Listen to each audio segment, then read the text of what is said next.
हरे हरे हरे कृष्णा कृष्ण कृष्ण हरे हरे हरे राम राम राम हरे हरे हरे कृष्णा कृष्ण कृष्ण हरे हरे हरे राम राम राम हरे हरे ओम हरे कृष्णा வந்திருக்க எல்லாருக்கும் நமஸ்காரம். ஹரே கிருஷ்ணா மாதாஜி. ஹரே கிருஷ்ணா. இன்னைக்கு நம்ம பார்க்க போற அத்தியாயம் 12வது அத்தியாயம். 18, 19, 20 இன்னைக்கு முடிச்சிருவோம். அந்த அத்தியாயத்தை முடிச்சுட்டு 11வது அத்தியாயத்தையும் இன்னைக்கே தொடங்கலாம் பார்ப்போம். ஹரே கிருஷ்ணா. இது பக்தி யோகத்துல கடைசி அத்தியாயம் இது. இப்ப நாம அடுத்த 11வது அத்தியாயம் பார்க்க போறது பாத்தீங்கன்னா ஞான யோகத்துல முதல் அத்தியாயம். அது 24 மூலக்கூறுகளோட ரொம்ப அழகா அற்புதமா நாம அதை பார்க்க போறோம். ஹரே கிருஷ்ணா. சரி, இந்த பதம் யாராவது படிக்கிறீங்களா? 18, 19.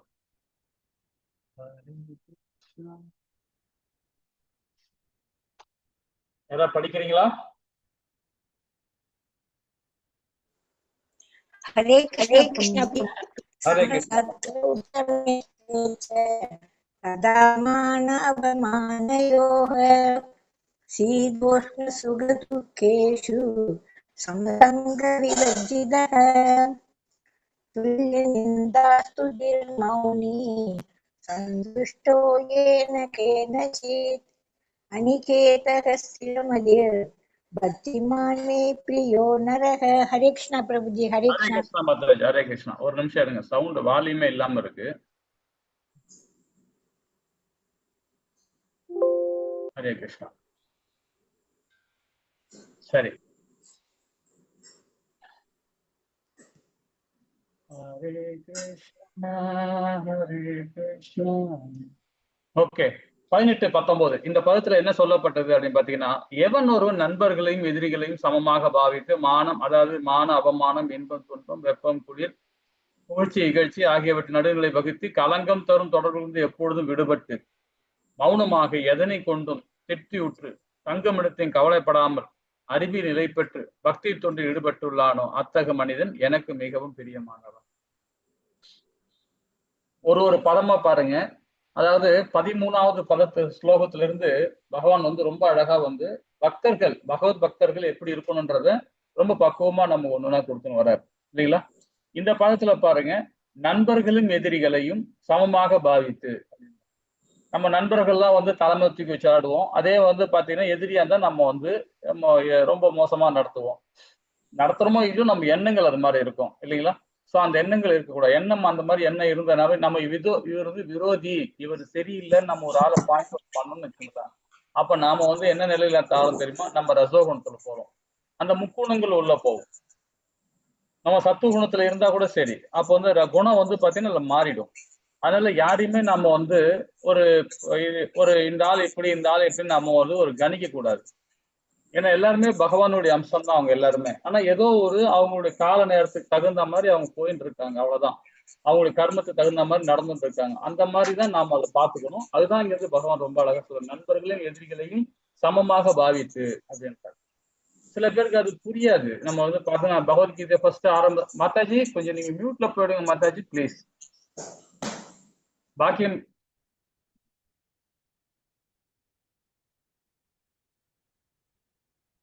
ஓகே.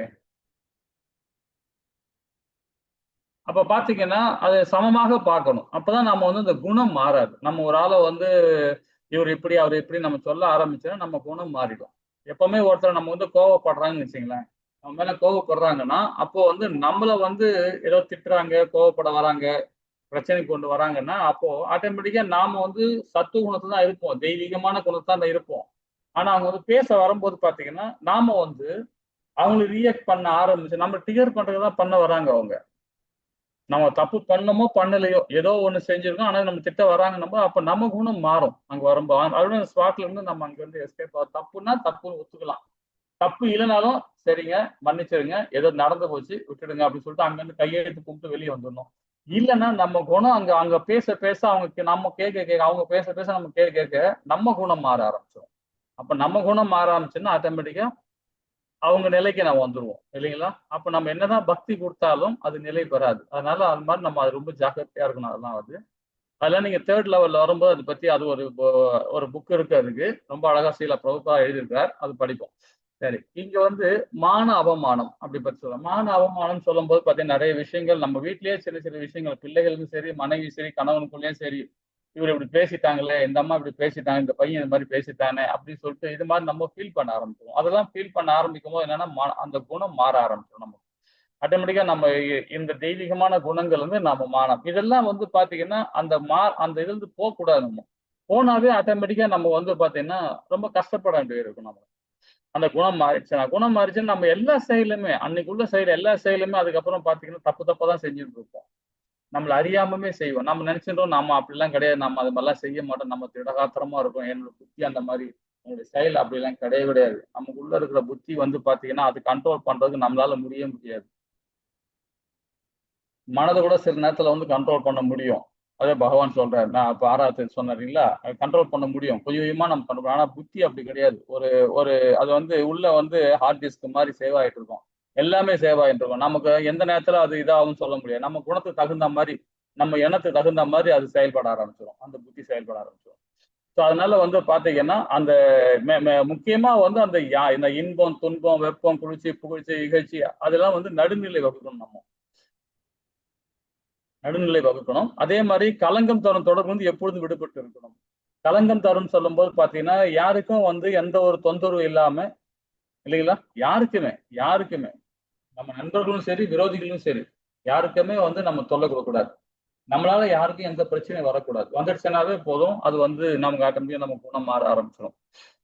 ஏன்னா இன்னைக்கு அடுத்த வார அத்தியாயத்தை அதான் படிக்க போறோம். இந்த குணங்களை பத்தி தான் படிக்க போறோம். இப்ப நாளைக்கு இப்ப அடுத்தது 11வது அத்தியாயம் படிக்க போறது 24 மூலக்கூறுகளோட ஞான யோகத்துல கொடுக்க போறோம். 14வது அத்தியாயத்தில் தான் பகவான் அந்த முக்குணங்களை பத்தி ஃபுல்லா கொடுக்க போறாரு. 18 அத்தியாயம் வரைக்கும் அதுதான். அதாவது இங்கேயே ஆரம்பிச்சிட்டாரு. அப்போ இந்த மாதிரி இருக்குன்னா அந்த குணங்கள் தான் சத்துவ குணம், ரசோ குணம், தமோ குணம். இந்த 3 குணமே நம்மள ஆட்டி படைக்கும். சத்துவ குணம் நல்ல குணம் தான். ஒரு பிராமண குவாலிட்டி குணம் தான் அது. ஆனா அந்த குணமா இருந்தா கூட அது ஒரு நிலைப்படுத்தாது. அங்க இருந்து ரசோ குணம் தமோ குணத்துக்கு மாறும். தமோ குணத்துக்கு சத்துவ குணத்துக்கு மாறும். இந்த 3 குணமே இல்ல இருக்கிறது தான் நம்ம சுத்த சத்துவத்துல நம்ம போறோம் இல்லைங்களா? அதை பத்தி 14 அத்தியாயத்துல விரிவா படிக்கலாம். சரி, மௌனம் அதாவது எதனை கொண்டும் திருப்தி உற்று, அதாவது எதனை கொண்டும் நமக்கு என்ன கிடைக்குதோ அதுல ஹாப்பினஸா இருக்கணும், சந்தோஷமா இருக்கணும். நமக்கு இதுதான் கிடைச்சிருக்கு, நம்ம அதுக்கு ஏத்த மாதிரி நம்ம வாழ்க்கையை நம்ம கொண்டு போகணும். இப்ப தங்கும் இடத்திற்கு கவலைப்படாமல் அப்படி நமக்கு எந்த ஸ்டேஜில் நம்ம வந்திருக்கோம். இப்ப நம்ம பிறப்பால் பிராமணனா இருக்கலாம், சத்திரனா இருக்கலாம், சூத்திரனா இருக்கலாம், வைசியனா இருக்கலாம், ஏதோ ஒரு குளத்துல பிறந்திருக்கலாம், ஒரு சண்டால புத்தி குடும்பத்தோட பிறந்திருக்கலாம், தப்பு இல்லை. அது நம்ம போன ஜென்மத்துல பண்ண கர்மா, அந்த கர்மா தகுந்த மாதிரி நம்ம பிறவி எடுத்திருக்கிறோம். ஆனா அதுக்கப்புறமா நாம என்ன செய்யறோம்ன்றதுதான் முக்கியமான வேலை அது, இல்லைங்களா? இப்போ பிராமண குலத்துல பிறந்தவனே அஜிமுலா நின்னாராம் கடைசியில. இப்போ ஒரு கதை கூட சொல்ல போறோம். இப்போ அடுத்த ஸ்லோகத்துல தான் ஒரு கதை சொல்ல போறோம். சோ அவர் ஒரு நல்ல பிராமண குலத்துல பிறந்து கூட என்ன பண்றாரு, தப்பான வழியில போறாரு. தவறான வழியில போய் அதுக்கப்புறமா ஆத்ம தத்துவத்தை புரிஞ்சுக்கிட்டு திருப்பியும் பகவானுக்கு பக்தி கொடுத்து அவர் பகவான் லோகத்துக்கு போறார், பரலோகம் போறார். ஸோ அந்த மாதிரி தான் நம்ம எல்லா குணங்கள் தான் மாற்றம். நம்ம பார்க்குற பார்வை, நம்ம செய்யற செயல், நம்ம பேசுற வார்த்தைகள், தவங்கள், ஸோ இதெல்லாமே நம்மள அது அந்த இதை கொண்டு போவோம். அப்ப நம்ம தங்கும் இடத்திற்கு கவலைப்படாமல் இருக்கணும் அப்படின்னு சொல்லப்படுது. அறிவு நிலை பெற்று பக்தி கொண்டு ஈடுபட்டுள்ளானோ அத்தக மனிதன் எனக்கு மிகவும் பிரியமானவன், இல்லைங்களா? இப்ப பாத்தீங்கன்னா இந்த அதாவது மேலும் சில குணங்கள் அப்படின்னு சொல்லப்பட்டு இந்த அதாவது இங்க சொல்ற எதிரிகளையும் நண்பர்களையும் சமமாக பாவித்து அப்படின்னு. இப்ப எல்லாருமே நம்ம நண்பர்களையும் சம இருமையில் இருமையில நடுநிலை வகுத்துறோம். இப்ப நம்ம முதல் அத்தியாயத்துல 46வது பாகத்துல அர்ஜுனன் என்ன பண்றான், முதல் அத்தியாயத்துல காண்டிபன் தேர்ல போட்டு உட்காந்துடுறான். அந்த இருமணத்தை பத்தி நம்ம பார்த்தோம். என்ன பண்றான், வாருக்கு எல்லாரையும் வர வச்சுட்டான். இவன் சைட்லயும் சேனை நிறைய வந்துடுச்சு, அவங்க சைட்லயும் சேனை நிறைய ரெடியா நிக்கிறாங்க. சங்கெல்லாம் ஊதியாச்சு, எல்லாம் ஊதி எல்லாம் ரெடி பண்ணும் போது என்ன பண்றான், போர் பண்ண மாட்டேன், நான் எதுக்கு போர் பண்ணணும் அப்படின்னு உட்காரான். போய் எனக்கு கேட்டா இது அது ஏதாவது ஒரு காரணம் சொல்லி ஏதாவது பண்றான். 5 விதமான காரணங்கள் சொல்லி உட்காரான். சோ அது பாத்தீங்கன்னா அப்ப என்ன அர்த்தம் பாருங்க, ஒரு சத்திரனா இருக்கிறவன் அவன் போர் பண்ண மாட்டேன்னு சொல்லிட்டு நிக்கிறனா அது ஒரு சின்ன படத்தனமா இருக்கு, இல்லைங்களா? அந்த இருமையில இருக்கவே கூடாது. எல்லாமே டபுள் மைண்ட்ல இருந்தாவே, அது டபுள் மைண்ட்ல யார் இருப்பாங்கன்னு பாத்தீங்கன்னா பௌதிக தன்மையில் உள்ளவங்க இருப்பாங்க. பௌதிகத்தன்மை அந்த மாதிரி, அதாவது இந்த பௌதிக ஞானத்தோட இருக்கவங்க தான் அந்த மாதிரி செயல்படுவாங்க. அது ஆன்மீக ஞானத்துல இருக்கவங்க அப்படி செயல்பட மாட்டாங்க. பக்தி மார்க்கத்துல இருக்கிறவங்க அப்படி செயல்பட மாட்டாங்க. அவங்க வந்து ஒரே நிலை தான் பண்ணுவாங்க. அவங்களோட குறிக்கோள் என்னவா இருக்கும்? பகவானுக்கு பக்தி கொடுக்கணும், சமுதாயத்துக்கு தொண்டு பண்ணணும் அப்படின்னு. சமுதாய தொண்டு நம்ம பிள்ளைகளுக்கு செய்யற தொண்டு, மனைவிக்கு செய்யற தொண்டு, கலைவன் செய்யற தொண்டு எல்லாமே வந்து அதாவது பகவத் பக்தர் செயல் தான் அது, இல்லைங்களா? அதை பத்தி ரொம்ப அழகா நம்ம படிச்சுட்டு இருக்கோம். கலங்கம் தரும் தொடர்பு வந்து எப்பொழுதும் விடுபட்டு இருக்கணும். மௌனமாகும், அதாவது தேவைப்படும் போது மட்டும் பேசணும். யார் ஒருத்தன் அதிகமா பேசிக்கிட்டே இருக்காங்களோ எப்பவுமே வந்து பிரச்சனை தான் அது. பேச பேச என்ன ஆகும்னு பாத்தீங்கன்னா, நிறைய இந்த பௌதிக ஞானம் தான் வரும். பௌதிக ஞானம் தான் நிறைய கொடுக்க வேண்டியிருக்கும், இல்லைங்களா? சோ அந்த மாதிரி பேசும்போது இப்ப நாம வந்து இந்த கீதை படிக்கிறோம், ஸ்ரீமத் பாகவதம் படிக்கிறோம், உபநிஷங்கள்லாம் படிக்கும்போது பாத்தீங்கன்னா, அப்போ பகவானை பத்தி தான் நம்ம பேசுவோம். அப்போ பௌதிகத்துல வெளியே போக மாட்டோம். நாம பௌதிகத்தை ஆன்மீகத்தை விட்டு வெளியே போக மாட்டோம். பௌதிகத்திலே இது ஆன்மீகத்திலே இருப்போம். ஆனா நம்ம வெளியெல்லாம் பேசும்போது பாத்தீங்கன்னா, எங்கேயாவது வெளியே யாராவது பார்த்து பேசும்போது பாத்தீங்கன்னா, நீங்க எப்படி இருக்கீங்க? நான் நல்லா இருக்கேன். உங்க வீட்டு பிரச்சனை எப்படி இருக்கு? அங்க எப்படி இப்படின்னு அந்த பௌதிக தன்மையே பேச ஆரம்பிச்சு பாத்தீங்கன்னா, நிறைய விஷயங்கள் நமக்கு வந்து பாத்தீங்கன்னா, குணங்கள் மாறுறது சூழ்நிலை நிறைய வரும் நமக்கு. எப்பவுமே அதுதான் பகவானை பத்தி நினைச்சுக்கிட்டே இருந்தா, பகவானை பத்தி முறையில அப்ப குழந்தைகளுக்கு வந்து சொல்லும்போது, சொல்லிக் கொடுக்கும் போதும் சரி, சாப்பாடு ஊட்டும் போதும் சரி, ஒரு நல்வழியில படக்கும்போது ஏதாவது ஒரு உதாரணம் காட்டுங்கன்னா, நீங்க பகவானை மையப்படுத்தி சொல்லி பாருங்க. நீங்களும் நல்வழியா வர முடியும். அதே மாதிரி அந்த கேட்கிறவங்களும் பாத்தீங்கன்னா, பகவானை பத்தி நம்ம அவருடைய லீலை, அவர் வைபவத்தை சொல்லும்போது பாத்தீங்கன்னா, அந்த குழந்தைகளுக்கும் நமக்கு வந்து பக்தி பரவசம் கிடைக்கும். அவங்களுக்கு அந்த பக்தி ஞானம் கிடைக்கும். ஆன்மீக ஞானம் கிடைக்கும், இல்லைங்களா? அதனால அவர் எங்குமே வந்து பாத்தீங்கன்னா, எந்தெந்த இடத்துல பேசுறோமோ அந்த இடத்துல பகவான் நினைச்சு பேசணும். எந்த நிலையிலும் மகிழ்ச்சியாக திருப்தி உற்று, அதே மாதிரி தங்குமிடத்தில் கவலைப்படாமல், அறிவு நிலை பெற்று பக்தி தொண்டில் ஈடுபட்டு. சோ இந்த 8 விதமான செயல்பாடும் நம்ம நிலைநிறுத்தணும், இல்லைங்களா? ரொம்ப அழகா 8 விதமான செயல்பாடும் நம்ம இந்த இந்த பதம் மூலியமா கொடுக்குறாங்க. கடைசி பதம் 20வது பதம். ரொம்ப அழகான பதம் அது. அதையும் பார்த்துருவோம். என்ன சொல்றாங்கன்னு சொல்லி பார்ப்போமா? நாம் கடவுளின் நமக்கென்ன செய்வார் என்று நினைக்க கூடாது. மாறாக நம்மால் அவருக்கு என்ன செய்ய முடியும் என்று சிந்திக்க வேண்டும். நம்ம அடிக்கடி இது சொல்றதுதான், இல்லைங்களா? இந்த இது வந்து சில பிரபுபாதம் ரொம்ப அற்புதமா இதை கொடுத்துருக்கிறார். அதாவது பாத்தீங்கன்னா, நம்ம கோவிலுக்கு போனா நம்ம என்ன பண்ணுவோம்? எல்லாருமே வந்து முறையிடுவோம். பகவத்கீதை படிக்கிறதுக்கு முன்னாடி என்ன பண்ணுவோம்? கோவில்ல போய் அவர் நமக்கு என்ன தேவையோ அதை மட்டும் கேட்போம். கேட்டுக்கிட்டு வந்துருவோம். அவர்கிட்ட ரெண்டு கண்ணீர் அழுதுட்டு எனக்கு இந்த மாதிரிலாம் பண்ணி கொடுங்க, இதெல்லாம் போய் கொடுங்க சொல்லிட்டு அவருக்கு பார்த்துட்டு பேசிட்டு வந்துருவோம். ஏதோ குறை சொல்லிட்டு வந்துருவோம், இல்லைங்களா? அதே ஸ்ரீமத் பகவத்கீதையை படிச்ச பிறகு பாருங்க, நம்ம என்ன பண்ணுவோம்? கோவில்ல போய் அவர் தொண்டு செய்ய தான் போவோம் நம்ம. அவருக்கு ஏதாவது செய்ய வேண்டிய கடமை நம்ம என்ன செய்யணுமோ அதை போய் நம்மளால முடிஞ்ச வரைக்கும், குறைஞ்சது நம்ம உடலுக்கு பணம் இல்லைனாலும் பரவாயில்லை, பழனாலும் பரவாயில்ல, ஒரு சின்ன ஒரு துளசி இலை கொண்டு போய் கொடுத்தா கூட கொடுத்துட்டு நம்ம அந்த அந்த சுத்தி கோயிலை சுத்தி சுத்தப்படுத்தினாவே போதும். கொஞ்சமோல் எடுத்து சுத்தப்படுத்தினாவே போதும், இல்லைங்களா? சுத்தப்படுத்தினா போதும். கண்டிப்பா அவன் முக்தி அடைவான். கண்டிப்பா முக்தி அடைவான்.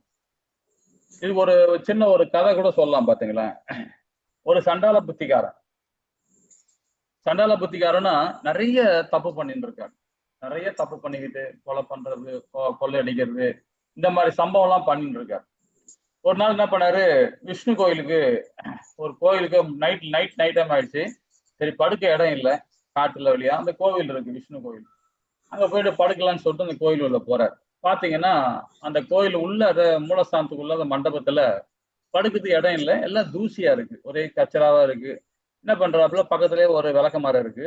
அதை எடுத்து என்ன பண்றாப்புல, கோவில் ஃபுல்லா சுத்தம் படுத்துறாப்புல. அந்த அந்த மண்டபத்துல ஃபுல்லா சுத்தப்படுத்துறாப்புல. சுத்தப்படுத்திட்டு அங்கேயே வந்து படுத்துக்கிறாப்புல. அங்கேயே படுத்துக்கிறாப்புல. படுத்துட்ட உடனே அந்த நேரத்துல கரெக்டா ஒரு விஷப்பாம்பு வந்து அவரை தீண்டிடுது. இந்த கோவில்லயே அவர் இறந்துடுறாரு. விஷப்பாம்பு கடிச்ச உடனே அந்த கோவில்லயே இறந்துடுறாரு. ஆஹா, ஹரே கிருஷ்ணா. மாதாஜி, பாக்கியலட்சுமி மாதாஜி, கொஞ்சம் மியூட்ல போயிடுங்க மாதாஜி, ஏன்னா எனக்கு நெட்வொர்க் ப்ராப்ளமா இருக்கு. அப்ப என்ன பண்றாருன்னா, அந்த பாம்பு கடிச்ச உடனே அந்த ஆத்மா என்ன பண்ணுது? நேரா யமலோகம் போல. யமலோகம் போகாம நேரா எங்க போகுது பாத்தீங்கன்னா, பகவான் கிட்ட போகுது. விஷ்ணு தூதர்கள் வந்து கூட்டின்னு போறாங்க. யம தூதர்கள் வந்து அவங்களும் வராங்க. யம தூதர்களும் வராங்க. வந்து இவங்க 2 பேருக்குமே ஒரு சின்ன ஒரு வாக்குவாதம் நடக்குது. எங்க அர்ஜுனன் மாதிரி இங்க நடக்குது. என்னன்னு கேட்டா அவங்க சொல்றாங்க, இவன் நிறைய சண்டால புத்தி எல்லாம் பண்ணியிருக்கிறான், ஏகப்பட்ட பிரச்சனைகள் எல்லாம் பண்ணியிருக்கான், கொலை பண்ணியிருக்கான், இந்த மாதிரி பண்ணியிருக்கான். இவனை நரகலோகத்துக்கு அங்கதான் கூட்டும் போகணும். அங்க கூட்டும் போயிட்டு அதுக்கப்புறமா வேணா நீங்க அங்க கூட்டும் போங்க அப்படின்னு சொல்றாங்க.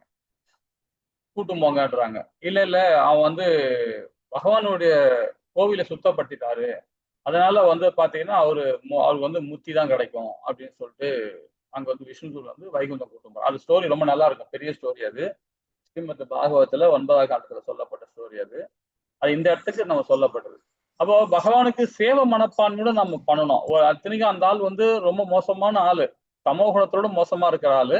கோவிலை சுத்தப்படுத்தினால அவர் அந்த டைம்ல ஒரு விஷப்பாம்பு கடிச்சு அவர் இறந்தனால கடைசியில எங்க போறாரு? பகவானுடைய லோகத்துக்கே போறாரு. கோலோகோல விருந்தாவனத்துக்கு போறார், வைகுந்தத்துக்கு போறார் இல்லைங்களா? சோ அந்த மாதிரி நாம வந்து சிந்திக்கணும். எப்படி சிந்திக்கணும்னா பகவானுக்கு தொண்டு செய்யற மாதிரி சிந்திக்கணும் நாம, இல்லைங்களா? சரி, இப்போ கிருஷ்ணருக்கு பிரியமானவர்கள் மற்றும் குணங்கள் அப்படின்றதுல நம்ம வந்து 11 அத்தியாயத்துல, அதாவது விராட் ரூபத்துல நம்ம பார்த்தோம் இல்லைங்களா? 46, 55 பார்த்தோம். 46 55 அதுல என்ன சொல்லப்பட்டது அப்படின்றது ஒரு சின்ன விளக்கம் பாருங்க. நடத்தை, தனது நடத்தை பிறர் உயிரினங்களிலிருந்து வெளிப்படுத்தும் நடத்தை, நிகழ்வுகள் எதிர்கொள்ளும் விதம், பகவானிடம் வெளிப்படுத்தும் நடத்தை. இல்ல, பகவான் கிருஷ்ணருக்கு பிரியமானவர்கள் மற்றும் குணங்கள். நம்ம கடைசி பதம் இது, கடைசி உள்ள நம்ம நிக்கிறோம். தனது நடத்தை அப்படின்னு சொல்லும் போது பகவானுக்கு நாம வந்து தொண்டு பண்றதா இருக்கணும். பிற உயிரினம் எடுத்து வெளிப்படுத்தும் நடத்தை, இதை வந்து விரிவா பார்க்கலாம். இதுல என்ன சொல்லப்பட்டது இந்த ஸ்லோகத்துல அப்படின்னு சொல்லப்பட்டு பாத்தீங்கன்னா 13ல இருந்து நம்ம பார்த்துன்னு வரோம் 19 ஸ்லோகம் வரைக்கும். தனது நடத்தைன்னு சொல்லும் போது நிர்மமா அப்படின்னு சொல்லும்போது உரிமையாளர் என்று உணர்வின்றி நாம வந்து பாத்தீங்கன்னா இந்த வீடு என்னுடைய வீடு, இது என்னுடைய மனைவி, என்னுடைய கணவர், என்னுடைய பிள்ளைகள், என்னுடைய சமுதாயம், என்னுடைய டிவி, என்னுடைய டெலிபோன், இது மாதிரி நாம உரிமை உணர்வு பண்றோம் பாத்தீங்களா? அந்த உணர்வு வந்து விடுபட்டு எல்லாமே மாய. இப்ப நாம உடலே வந்து மாயம் தானே சொல்லப்படுது இல்லைங்களா? அந்த உரிமை உணர்வுல இருந்து விடுபட்டு இருக்கணும் அப்படின்றத நம்ம எதுல படிச்சோம்? 13வது ஸ்லோகத்துல படிச்சோம். அதே மாதிரி வந்து நெருங்குற அப்படின்னா அகங்காரம் இன்றி அதே 13வது ஸ்லோகத்திலையும் நம்ம இதை பத்தி படிச்சோம் இல்லைங்களா? அதே வந்து கத்துட்டா எல்லா துன்பங்களும் விடுபட்ட தன்மை 16வது ஸ்லோகத்துல எல்லா துன்பங்களும் விடுபட்டு இருக்கணும். நம்ம வந்து பாத்தீங்கன்னா துன்பங்கள் சொல்லும் போது பாத்தீங்கன்னா நம்ம இன்பம் துன்பம் ரெண்டுமே நம்ம சமநிலையில பாவிக்கணும்னு சொல்லிட்டு நம்ம படிச்சோம் இல்லைங்களா? அந்த மாதிரி எல்லா துன்பம் வந்து விடுபட்டு இருக்கணும். 16வது ஸ்லோகத்துல படிச்சோம். அதே ஸ்லோகத்துல பாரு, எல்லா முயற்சிகளையும் துறந்து எல்லா முயற்சிகளையும் வந்து துறக்கணும். எப்படி நம்ம, அதாவது 12வது பதத்துல இந்த அத்தியாயத்துல நம்ம படிச்சோம் இல்லைங்களா? நம்ம எல்லா செயலுமே வந்து பகவானுக்கு நம்ம அர்ப்பணம் பண்ணிடணும். நம்ம செய்யற செயல் எல்லாமே பகவானுக்கு தியாக யோகம் மூலியமாக நம்ம பகவானுக்கு அது எல்லா செயலுமே அவருக்கு திறந்தோம்னு சொல்லப்படுது இல்லைங்களா? அந்த எல்லா முயற்சிகளும் துறந்து, இது நம்ம 16வது ஸ்லோகத்துல படிச்சோம். பிற உயிரினம் இருந்து வெளிப்படுத்தும் நடத்தை. இப்ப நம்ம முன்னாடி படிச்ச என்ன பார்த்தோம்? தனது நடத்தை நம்ம எப்படி இருக்கணும்ன்றத இது நம்ம இந்த 4 விதமா நம்ம தெரிஞ்சுக்கிட்டோம். ரொம்ப இம்பார்ட்டன்ட் இந்த ஸ்லோகம்லாம் இது. அதே மாதிரி வந்து பாத்தீங்கன்னா பிற உயிரினங்களிலிருந்து வெளிப்படுத்தும் நடத்தை, பிற உயிரினங்களிலிருந்து வெளிப்படுத்தும் நடத்தை. இது 13ல என்ன படிச்சோம்? பொறாமையின்றி. நம்ம எந்த ஒரு விலங்கு கிட்டையும் உயிரினங்கிட்டையும் எந்த ஒரு ஆத்மா கிட்டையும் நாம வந்து பொறாமை இருக்கக்கூடாது.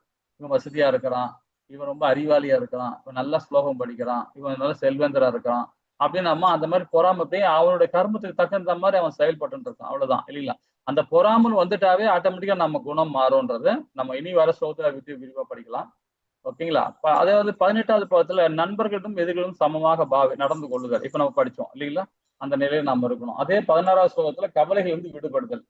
நம்ம கவலைகள் இருந்து விடுபட்டு இருக்கணும் படிச்சுக்கிட்டோம். அதே மாதிரி பாத்தீங்கன்னா மௌனம், 19வது ஸ்லோகம், கடைசி ஸ்லோகம் நேற்று நம்ம இப்ப இன்னைக்கு பார்த்த ஸ்லோகத்துல இது என்ன சொல்றதுன்னா இந்த 4மே வந்து பிற உயிரினத்தின் வெளிப்படுத்தும் நடத்தை அப்படின்னு.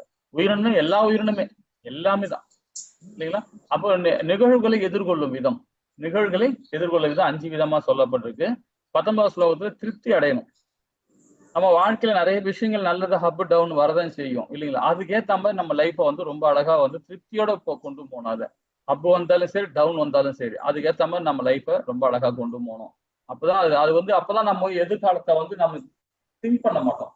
எதிர்காலத்தை நம்ம திங்க் பண்ண ஆரம்பிச்சோம்னு வச்சுக்கோங்க, எதிர்காலம் நமக்கு இப்படி இருக்கணும் அப்படி இருக்கணும் ஆசைப்பட ஆரம்பிச்சோம்னு வச்சுக்கலாம், அப்ப நம்ம வந்து பகவான் மேல நம்பிக்கை இல்லாம நம்ம செயல்பட ஆரம்பிச்சிருவோம்.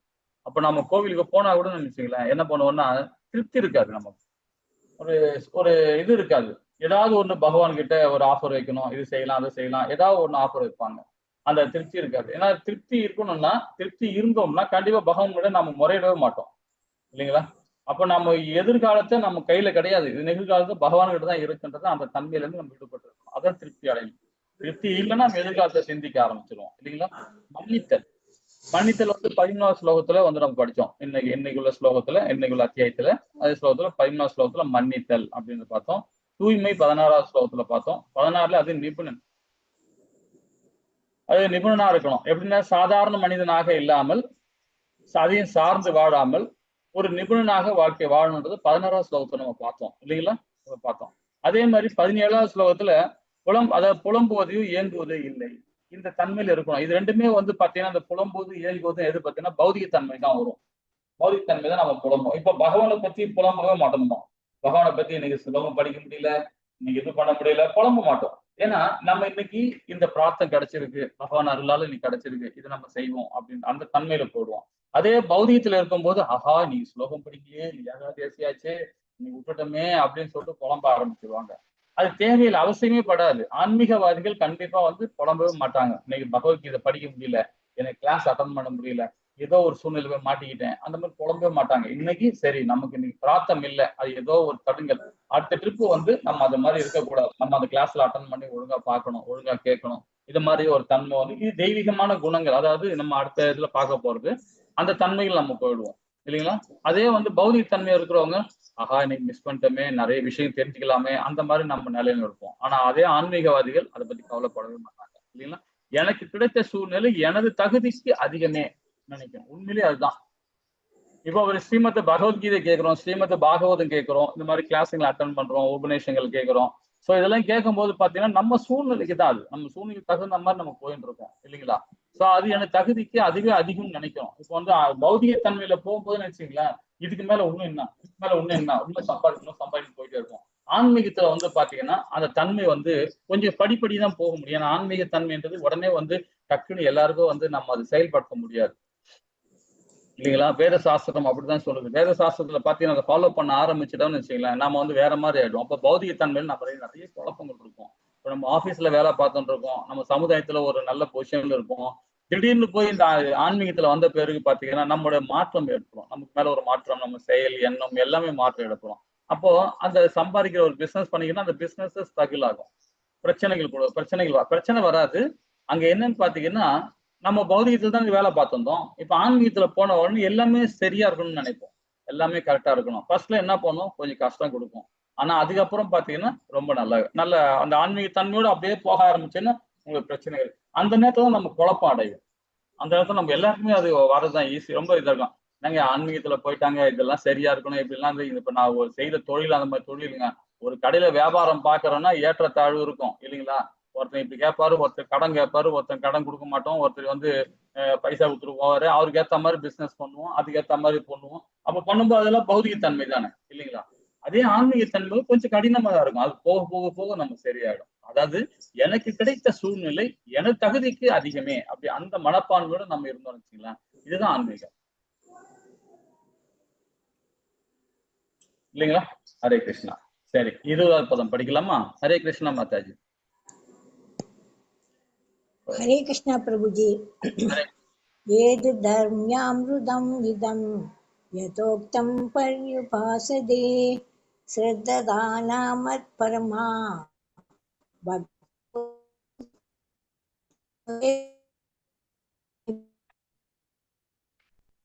ஓகே ஓகே மாதாஜி. ஓகே ஓகே ஒரு நிமிஷம் மியூட் பண்ணிடுறேன். ஓகே மாதாஜி, ஓகே மாதாஜி. அப்ப ரொம்ப சரி, இந்த இடத்துல பாத்தீங்கன்னா 20வது பதம் கடைசி பதம் இந்த அத்தியாயத்துல என்ன சொல்லப்படும்னா, பக்தி தொண்டு என்னும் இந்த அழிவற்ற பாதையை பின்பற்றி என்னை பரம இலக்காக வைத்து நம்பிக்கையுடன் தன்னை ஈடுபடுத்துபவர்கள் எனக்கு மிகவும் பிரியமானவர்கள்.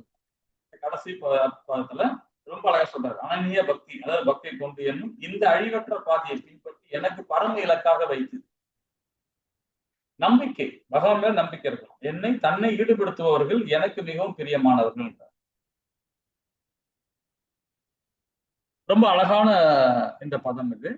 இதுல என்ன சொல்லப்பட்டது அப்படின்னு பாத்தீங்கன்னா, ஏன்னா பகவான் வந்து பாத்தீங்கன்னா யாருக்குமே ஏற்றத்தாழ்வு பார்க்க மாட்டார். இவன் நல்லவன், இவன் கெட்டவன், இவன் அறிவாளி, இவன் முட்டாளு, இப்படி எதுவுமே பார்க்க மாட்டார் பகவான். பணக்காரன் ஏழை அதெல்லாம் பார்க்க மாட்டார், எல்லாமே வந்து பகவானுடைய அம்சம். பக்தி தொண்டை அழிவற்ற பாதையை பின்பற்றி நம்பிக்கையுடன் தன்னை ஈடுபட்டவர்கள் என்னை அவர்கள் வாழ்வின் பரம இலக்கை வைத்துள்ளார்கள், எனக்கு மிகவும் பிரியமானவர்கள் இந்த பதம் மூலியமா நம்ம சொல்றாரு இல்லைங்களா. சரி, இதுக்கு ஏத்த மாதிரி ஒரு ஒரு ஒரு கதை பார்ப்போம். இவர் வந்து பாத்தீங்கன்னா வில்லு மங்கூர் தாகூரார். இவர் வந்து தாகூரார் பாத்தீங்கன்னா நம்ம 4 சம்பிரதாயம் படிச்சோம் இல்லைங்களா. இப்ப நம்ம படிக்கிறது பிரம்மகௌடிய சம்பிரதாயம், ஸ்ரீ சம்பிரதாயம், சனத் சம்பிரதாயம், விஷ்ணு உத்தர சம்பிரதாயம். இந்த உத்தர சம்பிரதாயம் இருக்கு பாத்தீங்களா, அந்த சம்பிரதாயத்துல வரவர் தான் வந்து பாத்தீங்கன்னா, அதாவது இவரு இவர் தான் ஆச்சாரி. இப்ப நம்மளோட மத்துவாச்சாரி இருக்காரு. இவரு வந்து பாத்தீங்கன்னா, ராமானுஜர் இருக்காரு ஸ்ரீ சம்பிரதாயத்துல. அது மாரி இவரு சம்பிரதாயத்துல ஒரு ஆச்சாரியா இருக்கிறார். இவரு பில்லு மங்கூர் தாகுரார். சோ இவர பத்தி நம்ம படிப்போம். இவர் வந்து பாத்தீங்கன்னா ஒரு நல்ல ஒரு வைசியர் தான் இவரு. வைஷ்ணவ குலத்துல தான் பிறந்தாரு. இவருடைய முற்ஜென்மத்தை பத்தி முதல்ல படிச்சுட்டு, அதுக்கப்புறமா இப்போ உள்ள பில்வமுத்து அவரை பத்தி நம்ம படிக்கலாம். முற்ஜென்மத்துல ஒரு அந்தணர் குலத்துல பிறக்கிறார். நல்ல ஒரு அந்தணர் குலத்துல பிறக்கிறார். அதாவது 8வது நூற்றாண்டுல பிறக்கிறார். 8வது நூற்றாண்டுல ஒரு திராவிட தேசத்துல வந்து பில்வமுத்து ஆகுறார். சிறந்த வைஷ்ணவ குடும்பத்துல பிறக்கிறார். அது துவாரகால வந்து பாத்தீங்கன்னா, வில்லுமங்கு தாகரை பத்தி இப்ப சொல்றேன். இது முந்தின பிறகு பிறகு படிப்போம். இவரு துவாரகால வந்து பாத்தீங்கன்னா, ஒரு பிரசித்தி பெற்ற ஈஸ்வரர்ன்னு சொல்லிட்டு ஒரு கோவில் ஒண்ணு இருக்கு. அந்த கோவில வந்து இவர் தான் ஸ்தாபித்தாரு. அது இது பண்ணது இவர்தான். நல்ல பெரிய கோவில் அது. போயிருக்கோம். துவாரகால போய் அத பார்த்துருக்கோம் அந்த கோவில. அதே மாரி பாத்தீங்கன்னா, சைத்தன்ய மகாபிரபு காலத்துல உள்ளவர் தான் இவரு. தூய பக்தி இவருக்கு. பகவான் மேல ரொம்ப பிரியமான பக்தி. இவர் நெறைய விஷயங்கள் எழுதியிருக்கிறார். என்னென்ன பண்ணா இவரு பேரு என்ன சொல்லுவாங்க? லீல சுகான்னு சொல்லுவாங்க. லீல சுகான்னு சொல்லும்போது பாத்தீங்கன்னா, அதாவது பகவான் கிருஷ்ண லீலைகளை விரிவாக்கும் சுகர் அப்படின்னு சொல்லப்படுது. சுகர் அப்படின்னு சொல்லப்படுது. இவர் வந்து பாத்தீங்கன்னா, அவர மரியாதையா அந்த மாரி தான் அழைப்பாங்க. யாரு பில்லு மங்கூர் தாகூர. அது வந்து அவரு போன பிறவியில ஒரு சன்னியாசியாவும் இருந்திருக்கிறார். ஒரு சன்னியாசி. ஒரு அந்தண குலத்துல பிறந்து ஒரு சன்னியாசி இருக்கார். பகவான் மேல ரொம்ப பிரியமான பக்தர் இவர் போன பிறவியில. இப்ப தீவிர பக்தரா இருக்காரு. இவர் என்ன பண்றாருன்னா, இந்த பகவத் திருவிழாலாம் வரும் இப்ப ஜென்மாஷ்டமி வந்தது, வியாத பூஜை வந்தது. இந்த மாரி நெறைய விஷயங்கள்லாம் வருதுங்களா? அந்த மாரி விசேஷங்கள்லாம் அந்த கோவில பராமரிப்பு பண்ணுவார். அந்த கோவில்ல வரவங்க பக்தர்கள்லாம் வந்து பிரசாதம் குடுக்குறது. அப்புறம் வந்து பெரிய பெரிய விழா கொண்டாடுறது. சோ இந்த மாரிலாம் பண்றாரு. பண்ணிக்கிட்டு இருக்கும்போது, அவருக்கு தேவையான அவருடைய வருமானம், சொத்தெல்லாம் வந்து கொஞ்சம் கொஞ்சமா குறைஞ்சுக்கிட்டே வருது. அப்போ ஒரு ஸ்டேஜ்ல அப்ப என்ன ஆச்சுன்னா, பணமே இல்ல. சொத்து எல்லாமே அழிச்சுட்டார். கையில பணம் கிடையாது. சரி சொத்தெல்லாம் போச்சு. என்ன பண்ணலாம் அப்படின்னு சொல்லிட்டு இருக்கும்போது பார்த்தீங்கன்னா, அந்த வழியா போம்போது ஒரு மயான வழியா போயின்னு இருக்கார். அந்த மயான வழியில போகும்போது பார்த்தீங்கன்னா, ஒரு 18 வயசு ஒரு பெம்பள புள்ள வந்து அந்த நாட்டு இளவரசி அவங்க. அவங்கள அடக்கம் பண்ண சுடுகாட்டுக்கு கொண்டு போறாங்க. அப்ப அந்த அம்மா கழுத்துல நெறைய ஜுவல்ஸ் எல்லாம் இருக்கு. நகையெல்லாம் பார்க்குறாரு. இறந்து போனவங்களுக்கு எதுக்கு நகைய கொண்டு போய் புதைக்க போறாங்களோ, எரிக்க போறாங்களோ, என்னமோ செய்ய போறாங்க. எதுக்கு இந்த இவ்வளோ நகையில கொண்டு போறாங்க? அத வாங்கி கேட்டு வாங்கிப்போமேன்னு சொல்லிட்டு நேரா போய் இடுகாட்டுக்குள்ள போறாரு. அப்ப அந்த நகைய எடுக்க போம்போது வந்து பாத்தீங்கன்னா, அந்த உடலோட உள்ள ஆத்மா வந்து சொல்லுது. "ஐயா அந்த நகைய தொடாதீங்க. அது எனக்கு ரொம்ப புடிச்சமான நகை இது. அதனால உங்களுக்கு ஏதாவது தேவைப்படுதுன்னா, என் தந்தையார்கிட்ட போய் கேளுங்க. நாட்டு மன்னர் அவரு. 2வது வந்து பாத்தீங்கன்னா, என்னுடைய படுக்கை அறையில பெட்டு கீழ, கட்டில் கீழ வந்து ஒரு புதையலே வச்சிருக்கிறேன். நீங்க போய் அத போய் எங்க அப்பாகிட்ட சொன்னீங்கன்னா, அவரு அந்த ரூம குடுப்பாரு. அத காட்டுவார். அங்க போய் பெட்டும் கீடும் எடுத்துங்க. எடுத்து அப்பாட்ட காமிச்சுட்டு வாங்கிக்கங்க" அப்படின்னாரு. சரி உடனே இவரு என்ன பண்ணாரு, அந்த அந்தணரு போறார். அந்த சன்னியாசி. போயி மன்னர்கிட்ட சொல்றாரு. இந்த மாரி சொன்ன உடனே அவங்க என்ன பண்றாங்க, சொன்ன இடத்துல அதே மாரி போய் பார்த்தா, அங்க நகைகள் இருந்தது. அந்த ஜுவல்ஸ்லாம் குடுக்குறாரு. குடுத்துட்டு அந்த சன்னியாசிகிட்ட குடுக்குறாரு. அந்த சன்னியாசி அத வாங்கிக்கிட்டு, திருப்பவும் வந்து பகவத் பக்தர்களுக்கு எல்லாம் வந்து பிரசாதம் பண்றது, திருவிழா பண்றது, இந்த மாரி ஆடம்பரமா நெறைய செலவெல்லாம் பண்ணிட்டார். அந்த இருக்கிற பணமும் எல்லாமே திரும்பவும் இப்ப எல்லாமே காலியாயிடுச்சு. அப்போ யோசனை பண்றாரு. சரி, அந்த அம்மா தான் இதாகி போச்சே. சரி அந்த அம்மா சமையல்ல போய் அதையே எடுத்துப்போம். அந்த மாலையே எடுத்துப்போம்ன்னு சொல்லிட்டு தங்க மாலை, பெரிய தங்க மாலை இருக்கு. அத போய் எடுக்கலாம்ன்னு சொல்லிட்டு போறாரு. போய் அத தொட போம்போது தான் வந்து உடனே அந்த ஆத்மா வந்து திரும்பவும் வந்து அவருக்கு சபிக்குது. என்னம்மா சபிக்குதுன்னா, "நீ அடுத்த பிறவியில வந்து ரொம்ப அதாவது அ அதாவது ரொம்ப கீழ்த்தரமா நடந்துப்ப" அப்படின்ற மாரி ஒரு சாபம் குடுக்குது. ரொம்ப கீழ்த்தரமா நடந்துப்ப. அந்த சாபத்த ஏத்துக்கிறார். வேற வழி இல்லாம. ஆனா அடுத்த பிறவி என்ன பண்றாரு, ஒரு நல்ல ஒரு அந்தண குலத்துல தான் பிறக்கிறார். நல்ல ஒரு செல்வாக்கு குடும்பத்துல ரொம்ப செல்வாக்கு. அதே மாரி ஒரு அந்தணர் குடும்பம் தான் அது. ஒரு பிராமண குலத்துல தான் பிறக்கிறார். காரணம் என்னன்னு பார்த்தீங்கன்னா, இந்த இடத்துல சாபம் வாங்கிட்டாரு. அந்த இளவரசிகிட்ட சாபமும் வாங்கிக்கிட்டாரு. ஆனா இவரு அந்த பிறவியில ஒரு சன்னியாசியா இருந்தார். அதே மாதிரி கோவில் இருந்து வரவங்களுக்கு எல்லாம் பக்தர்கள் எல்லாம் பிரசாதம் கொடுக்கறது அந்த மாதிரி சேவை பண்ணதுனால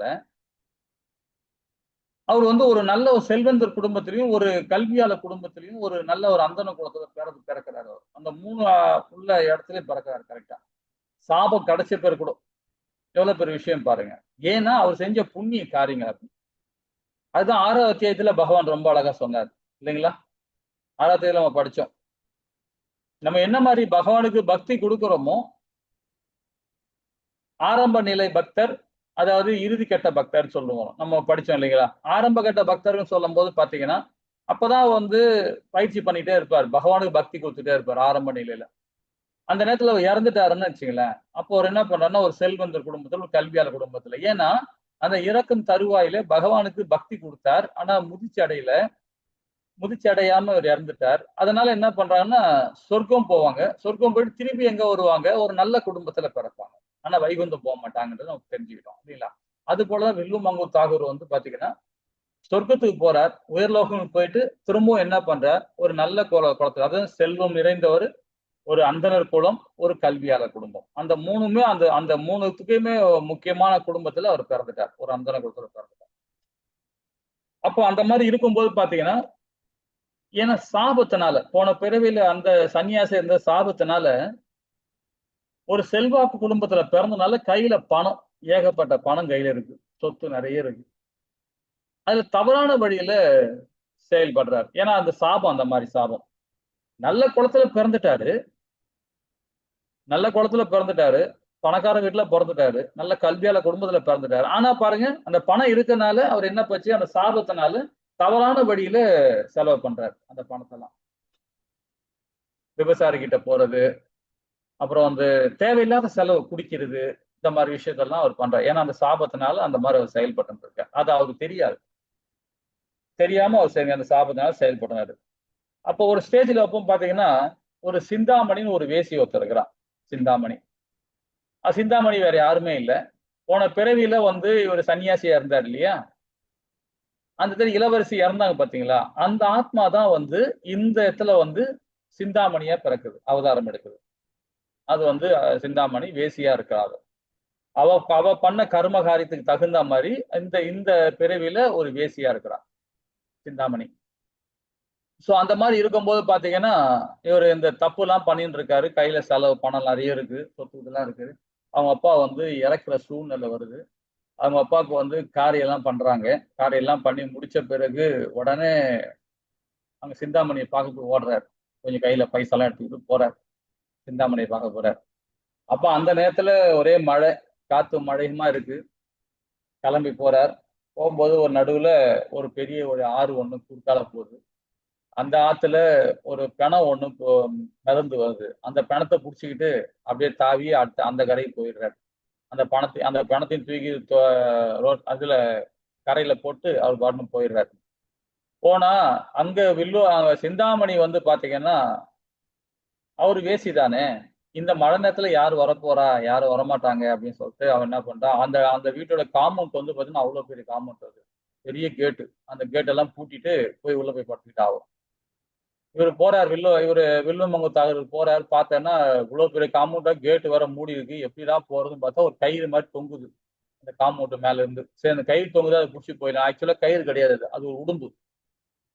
உடும்பு தொங்குது அது. அந்த உடும்பு வாழை புடிச்சுக்கிட்டு எப்படியோ ஏறி அந்த காம்பவுண்ட்ல ஏறி அந்த சைடுல குதிச்சுட்டு உள்ள போயிடுறாரு.